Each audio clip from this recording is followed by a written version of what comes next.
matter had a beginning, and we know it does, or had, then time must have had a beginning, and the universe therefore is not eternal. So what is the first uncaused cause of it all? That's the question that must be answered. So go all the way back to the beginning. In the beginning, God created the heavens and the earth. The Bible opens up with the first uncaused cause. Opens up with a cosmological argument. The second clue is not looking for a cause, but looking at the world itself, looking at the cosmos, as it is called. Carl Sagan loved to call it that, the world in which we live, the cosmos.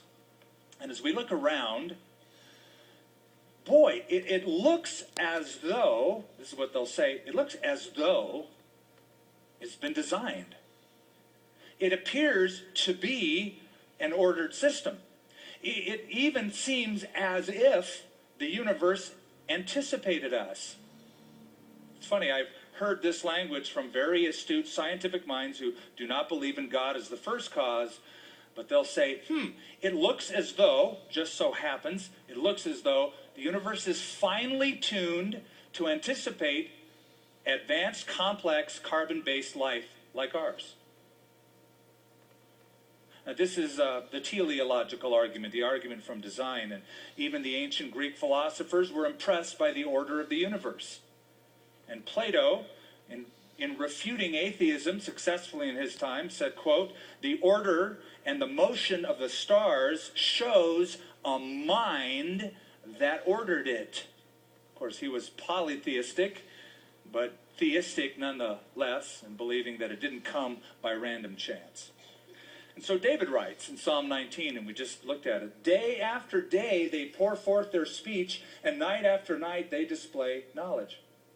I'll recommend to you, we did it about a year ago, I'll do it again, a great book, now turned into a film called The Privileged Planet. It's excellent. It's excellent.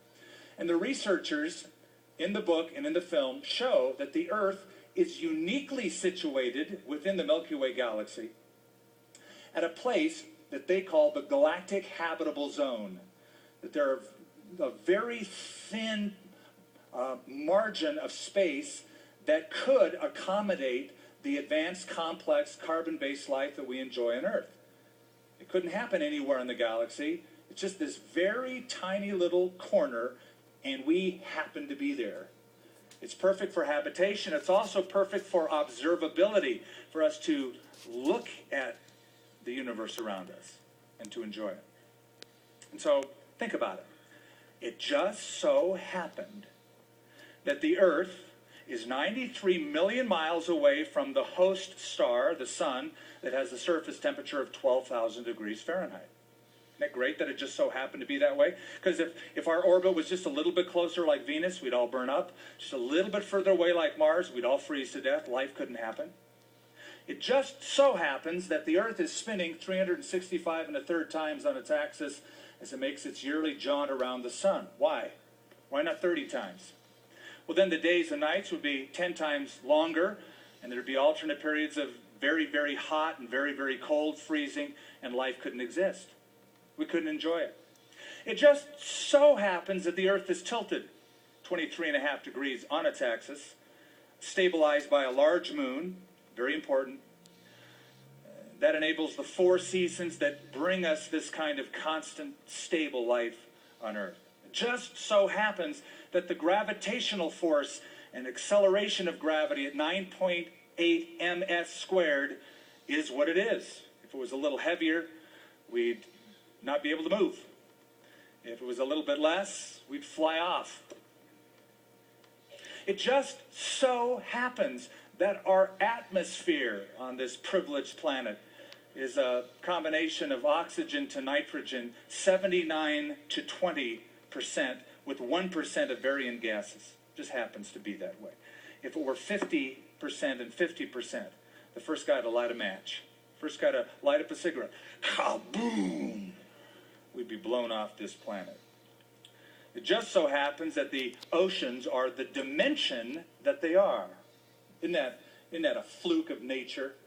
That the ocean and landmass are the ratio that they are. It's estimated that if the oceans were half of the present size, we would only have 1/4 of the rainfall annually that we get on the earth. You know what that would mean to New Mexico. Places like dry deserts, don't get a whole lot of it. It'd be horrible.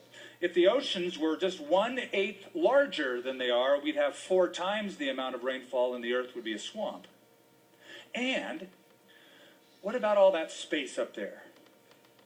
It just so happens that all of that space and placement of the planets in our galaxy are there perfectly and needed for life on Earth.